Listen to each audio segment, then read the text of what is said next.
지난주 이름을 바꾸어 주시는 하나님이라는 제목으로 우리가 함께 말씀을 나눴죠. 이름을 바꿔 주시는 하나님이 여러분들의 이름을 어떻게 바꿔 주시던가요? 한번 생각해 보셨어요? 성경의 인물 중에 어떤 이름이 나와 잘 어울린다고 생각을 하십니까? 어떤 이름인 것 같아요? 생각난 그 이름 있지요? 나는 이런 이름이 나한테 적당한 것 같아 라고 하는 그런 이름들이 있을 텐데요. 사실은 그 이름이 여러분들의 성향에 맞는 사람입니다.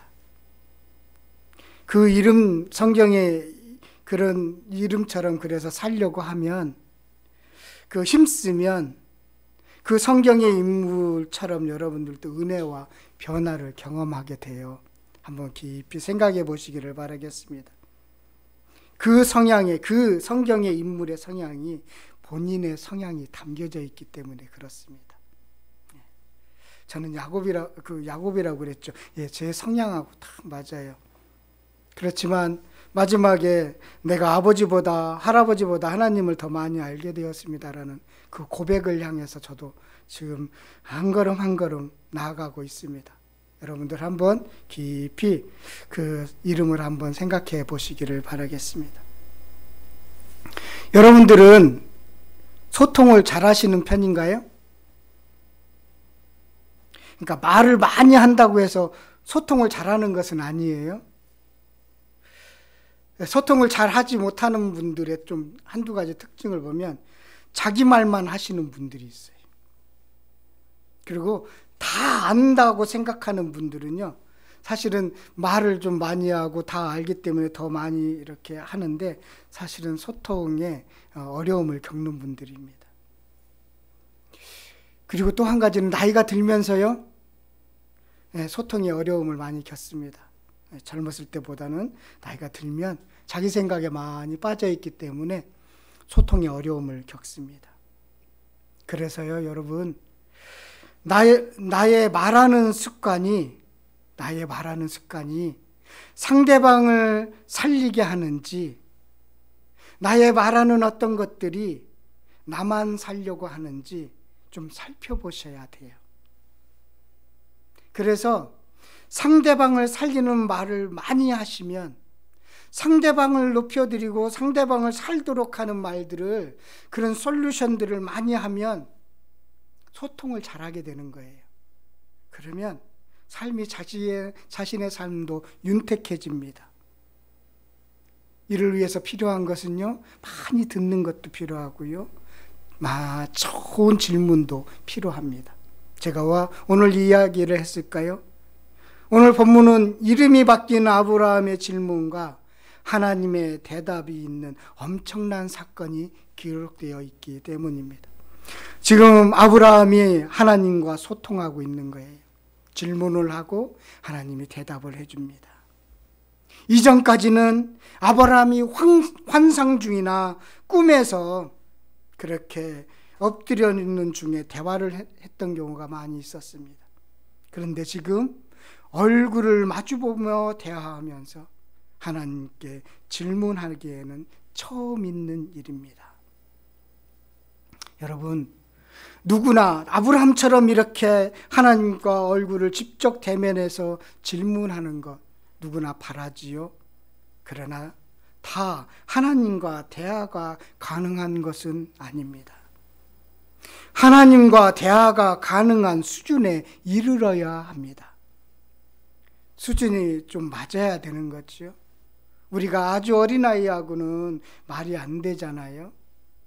그 대화가 통할 정도의 수준이 되어야 됩니다.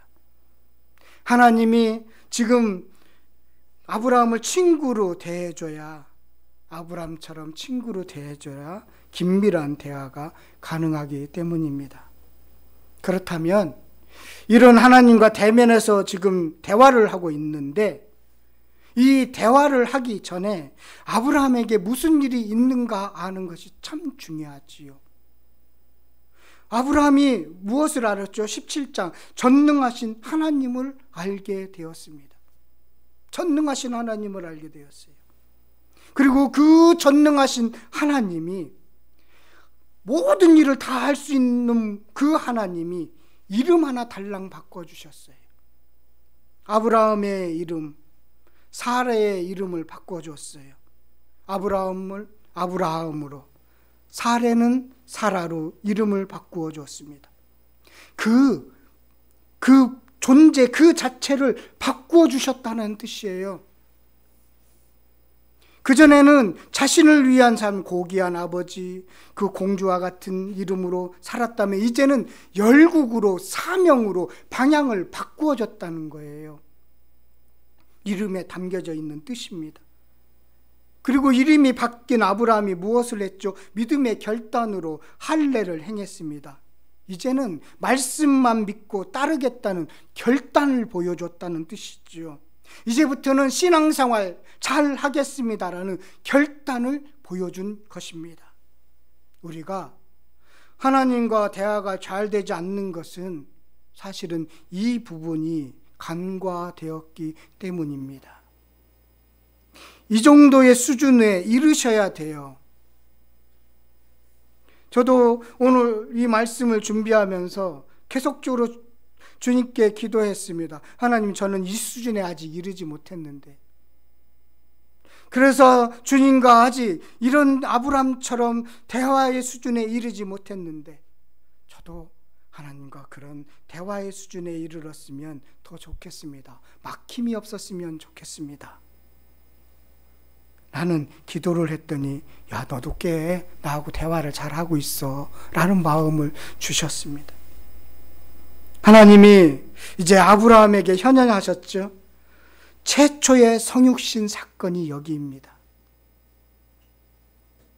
여기 천사 세 분이 이렇게 지나가는데, 한 분은 하나님이고 두 분은 천사인데, 하나님이 지금 사람의 모습으로 오신 거예요. 낮은 자세로 오신 거예요. 아브라함은 18장 1절에 보면 뜨거운 오후에, 정오에 그분들이 지나가는 것을 봤습니다. 예, 정오에는 사람이 잘 지나가지 않는데 사람이 지나가니까 조금 눈에 딱 띄었겠지요.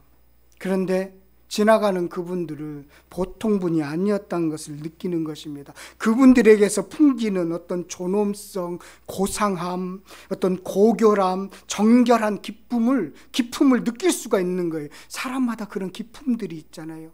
근데 그분들에게서는 느끼는 기쁨은 일반 사람들에게서 느낄 수 없는 기쁨이 확 다가오는 거예요.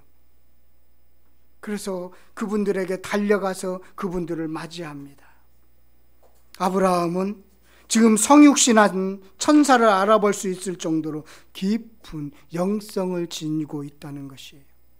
17장의 사건을 지나고 나서 한 1년도 안 된 시점에 그는 많이 성장했음을 보게 됩니다. 이름이 바뀐, 이제 사명으로 인생을 살아가는 아브라함이었기 때문입니다. 사람을 알아볼 수 있는 영적인 안목이 있었던 것이지요. 여러분, 우리들에게도 이런 영적인 안목이 필요합니다. 하나님이 이제 아브라함과 긴밀한 대화를 하기 전에 또 한 가지 더 중요한 일이 있었어요. 아브라함에게 지금까지는 이름이 바뀌고 전능하신 하나님을 알게 해주시고 할례로 결단하고 있는데, 또 하나 간과하기 쉬운 게 하나 있는데, 함께 하나님의 뜻을 이루어가는 사라의 믿음이었습니다. 사라는 내년에 아들을 낳을 텐데 그만한 신앙을 가지지 못한 것입니다.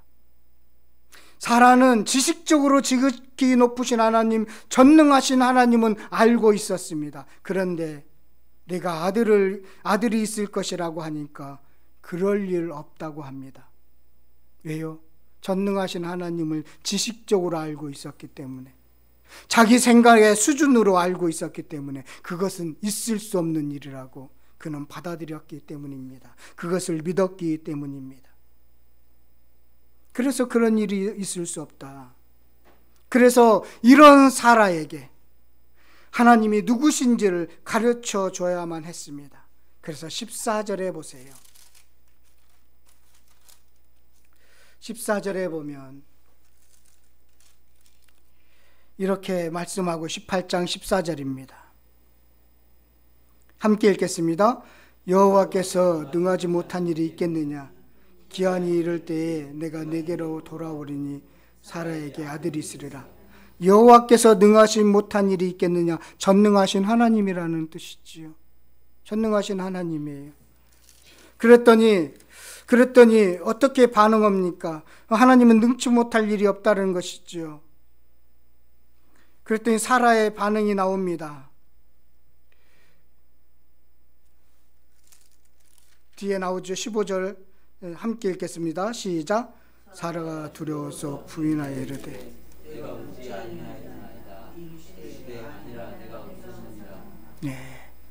웃었다. 그런 일은 있을 수 없다. 그렇게 말을 하는 거죠. 사라의 지금 믿음을 교정하고 있습니다. 너의 황금기가 아직 오지 않았다고 말씀하고 계십니다.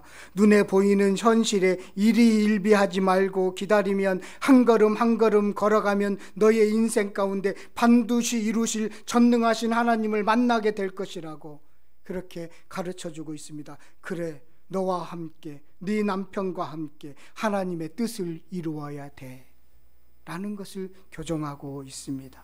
이런 변화가 있은 후에 하나님이 아브라함에게 하늘의 뜻을 알려줍니다. 청기 누설을 하는 거예요. 두 사람이 이제 소돔으로 떠나고 하나님께서 아브라함과 함께 계실 때 소돔 이야기를 합니다. 한 도시의 심판과 죄악에 관한 내용을 하고 있어요. 지금 얼마나 잘 살고 있는 소돔입니까? 에덴 동산과 같다고 했잖아요. 거기에는 부족함이 없는 도시거든요. 그런데 그 도시를 심판하시겠대요. 엄청난 일이죠. 보통 사람에게 하나님의 뜻을 알려주지 않잖아요. 소돔과 고모라의 죄악이 아주 심해서 그들에 대한 불의집이 크기 때문에 어떤 조치를 해야겠다고 말씀하고 있는 거예요. 이렇게 하나님이 아브라함에게 그 하나님의 뜻, 하늘의 뜻을 그렇게 알려주는 이유가 있어요. 17절에 보니까 여호와께서 이르시되 내가 하려는 것을 아브라함에게 숨기겠느냐? 아브라함에게 숨기겠느냐? 아브라함에게 숨기지 않는 이유가 있습니다. 무슨 뜻이죠? 18절 보세요. 아브라함은 강대한 나라가 되고 천하 만민은 그로 말미암아 복을 받게 될 것이니라. 그렇기 때문에 아브라함을 숨길 수가 없다. 아브라함이 하나님의 계시를 받을 수 있는 위치가 되었다. 너는 그것을 알아도 너는 충분히 이해할 수 있는 수준에 이르렀다 라고 말씀하고 있는 것입니다. 그래서 이 사건을 야고보 사도는 이 사건을 어떻게 해석하느냐면 하나님이 아브라함을 친구로 벗으로 칭했다라고 그렇게 해석하고 있어요. 그리고 예수님도 제자들에게 그렇게 이야기하잖아요. 요한복음 15장 15절 보면 그 제자들의 종이 아니라 내가 너희들에게 친구로 대하마. 그래서 내가 비밀을 다 알려줄게 얘기하죠. 그만큼 신뢰하고 특별한 사랑한다는 표시이죠. 친구로 대한다는 것. 그래서 숨기지 않는다는 것이지요. 그래서 아브라함이 지금 이 소돔과 고모라 많은 사람들이 살고 있고 지금 친척 롯이 살고 있는데 조카 롯이 살고 있는데 소돔과 고모라를 멸망당하게 된다는 말을 듣고 깜짝 놀랐습니다. 엄청 놀랐어요. 자식처럼 여기는 롯이 거기서 살고 있는데 그래서 아브라함이 하나님께 나아가서 말씀드리기 시작합니다. 이 대화가 쭉 22절부터 32절까지 쭉 이어지는 대화예요. 사실은 소돔과 고모라를 위한 그 도시 전체를 위한 중보기도가 아니라 아브라함은 어떤 중보기도를 하느냐면 소돔과 고모라의 심판받는 것은 마땅한데 거기에 의인들이 있을 거 아닙니까? 하나님을 섬기는 사람들이 있을 거 아닙니까? 그 사람들까지도 함께 멸망하면 안 되지 않습니까? 그런 질문을 하는 거예요. 그렇다면 의인이 50명이나 되면 그 사람들 멸망할 때 같이 죽으면 안 되지요. 그러면 하나님의 공의가 망가지는 거 아닙니까? 하나님은 공의로우신 분인데 그러면 안 되지 않겠습니까? 사실은 롯과 그 가족을 위한 기도입니다. 그래서 하나님은요, 사실은 아브라함의 기도에 응답하셔서 롯을 구한 것이죠. 19장 29절에 가보시면 볼 수가 있는데요. 19장 29절입니다. 함께 읽겠습니다. 하나님이 그 지역의 성을 멸하실 때, 곧 롯이 거주하는 성을 엎으실 때 하나님이 아브라함을 생각하사 롯을 그 엎으신 중에서 내어 보내셨네요. 누구를 생각하? 아브라함의 기도를 생각한 거예요. 여러분들이 중보기도가 얼마나 큰 힘이 있는지 여기서 알 수 있는 것입니다. 그래서 이제 본격적으로 질문을 합니다. 악인과 의인을 함께 벌하는 것은 옳지 않다라는 그런 질문입니다. 하나님께서 의와 악을 똑같이 취급하면 하나님의 심판이 불의가 된다는 그런 질문들을 합니다. 그러면서 이렇게 시작하지요.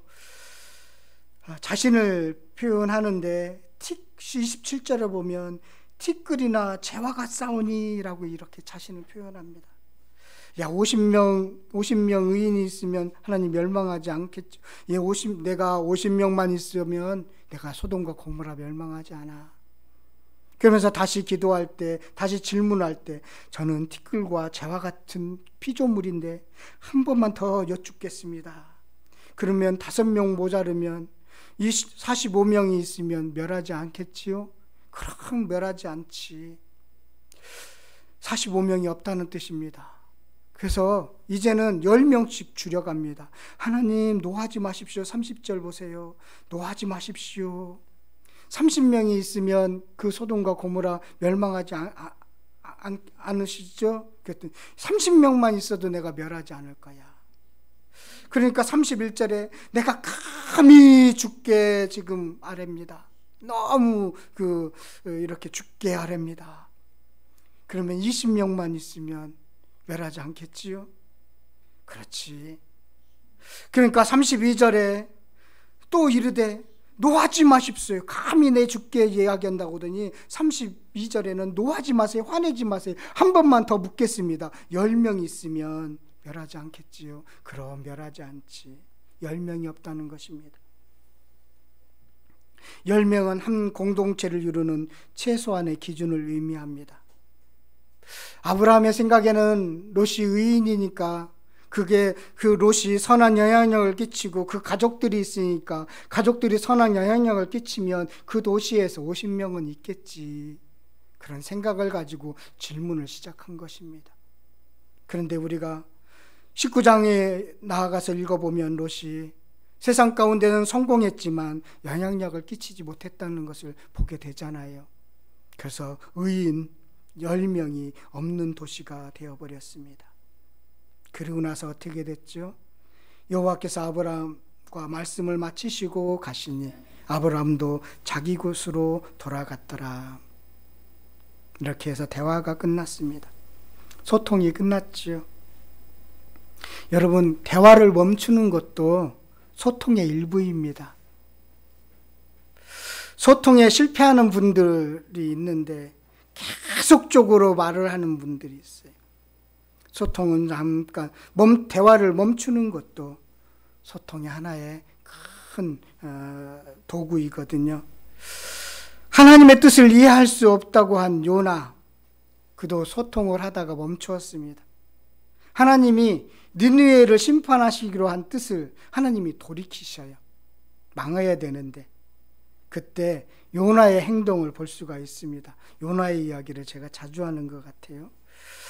요나가 문제에서 그런 것 같아요. 우리 요나서 4장 1절 한번 보도록 하겠습니다. 1290쪽에 있습니다. 요나서 4장 1절입니다. 요나서 4장 1절, 요나서 4장 1절, 1290쪽에 있습니다.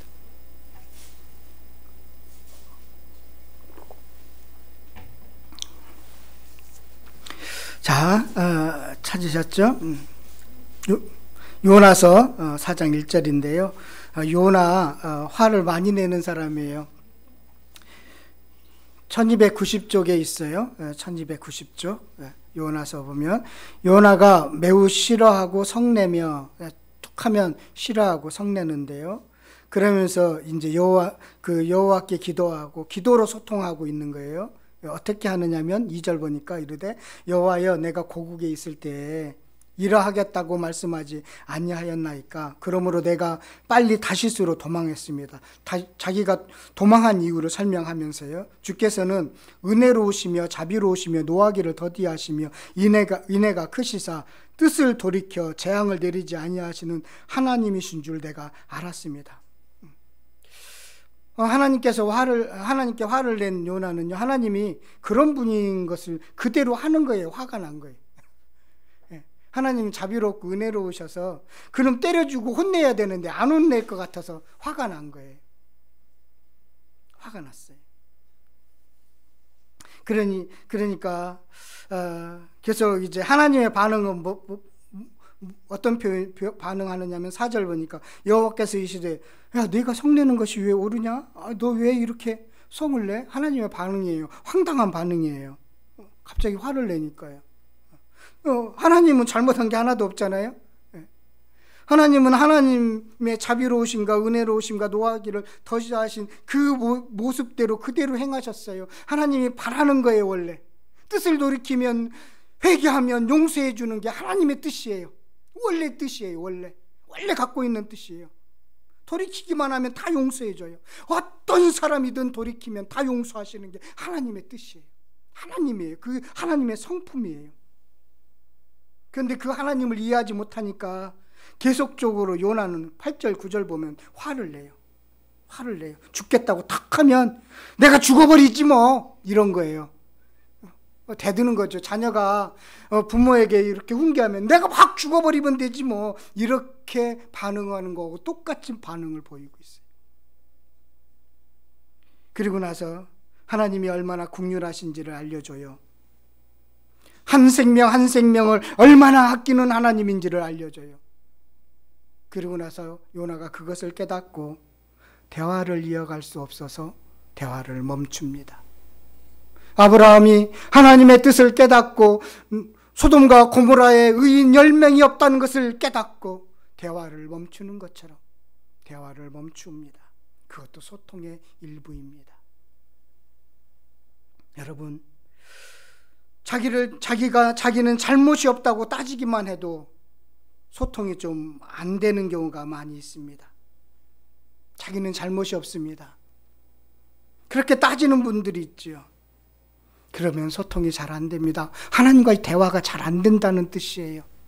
사람과의 대화뿐만 아니라 하나님과의 대화가 잘 안 된다는 것입니다. 그렇게 따지기를 좋아했던 이스라엘 공동체가 있습니다. 쫄딱 망해서 다시 살려줬는데, 그래서 다시 예루살렘으로 돌아와서 공동체를 이루도록 하셨는데, 그런데 그들은 또 따지기 시작합니다. 말라기인데요. 말라기 가서 한번 보도록. 성경의 마지막, 구약 성경의 마지막입니다.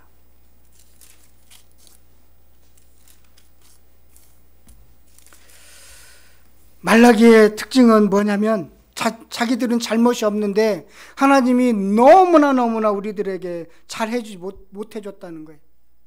자기들은 열심히 하나님을 섬긴다고 생각했는데 하나님은 너무 우리를 홀대하고 너무 어렵게 해준다는 거예요.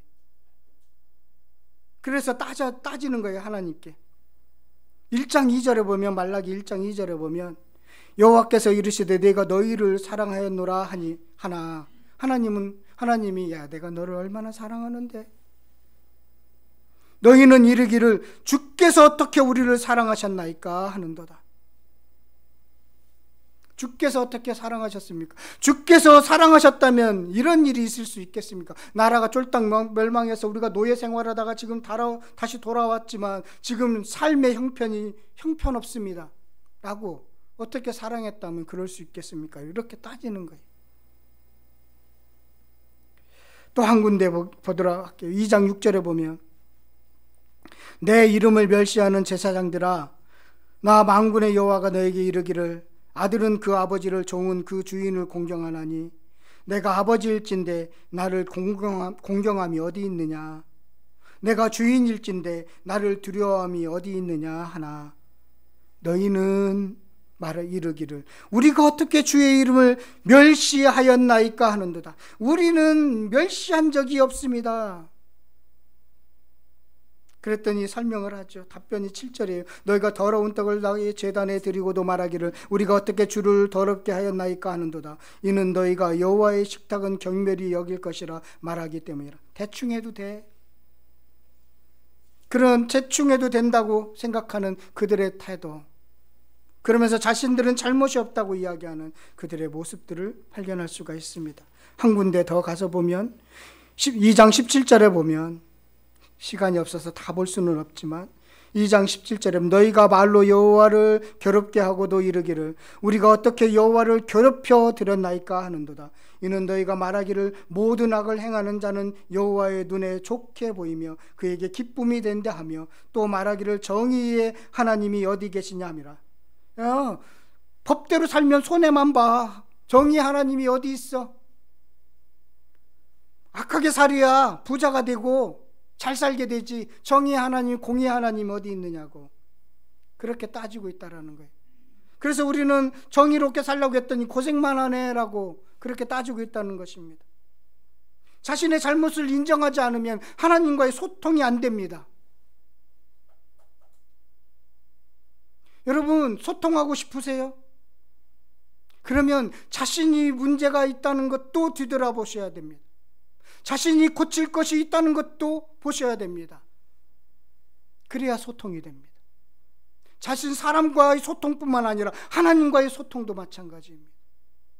요나처럼 화를 내거나 아브라함처럼 하나님의 뜻을 완전히 이해하지 못하거나 이스라엘 백성들처럼 자신은 잘못이 없다고 자꾸만 따지기만 한다면 하나님과의 대화는, 소통은 잘 안 됩니다. 그래서 말라기를 보니까 소통이 안 되니까 더 이상 말할 수 없으니까 어떻게 되죠? 하나님이 떠나가시는 것을 보게 됩니다. 오늘 본문의 말씀을 가지고 우리는 다른 시각에서 좀 보고 싶은데요, 하나님과의 소통을 좀 나누고 싶어서 그렇습니다. 하나님과 소통하고 싶으세요? 하나님과 소통하고 싶으세요?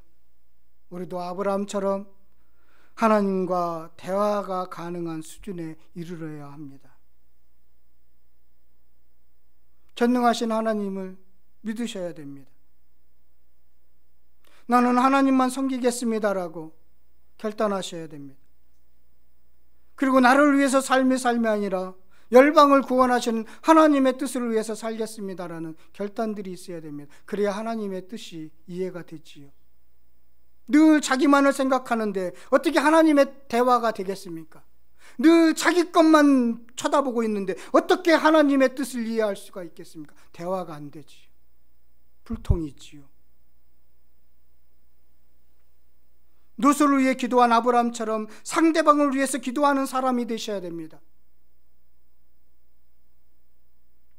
그래야 하나님의 뜻을 헤아릴 수가 있는 것이지요. 하나님이 친구처럼 우리를 대하셔야 하나님의 뜻을 나누게 되죠. 내가 이런 생각이 있어. 내가 이런 계획이 있다. 너 이거 역할 좀 해줬으면 좋겠어. 이런 대화가 되는 것이지요. 자기 먹고 사는 문제만 늘 생각하고 있는데 어떻게 하나님의 뜻을 이해할 수가 있겠습니까?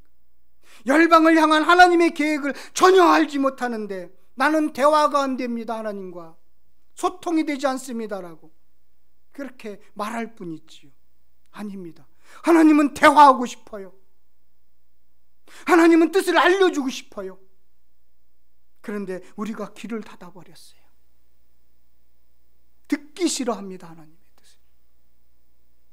거기에는 나의 헌신이, 거기에는 나의 낮아짐이, 거기에는 나의 눈물이, 거기에는 나의 섬김이 뒤따르기 때문에 그렇습니다. 희생이 뒤따라요. 삶이 방향이 바뀌는 거예요. 그런데 바뀌면 하나님은 알려줘요. 내가 너와 끝까지 끝까지 함께 있을 거야. 나는 너에게 숨김이 없을 거야. 나는 너를 친구처럼 대할 거야. 그렇게 말씀하셔요. 그러면 여러분, 세상이 두렵지 않습니다.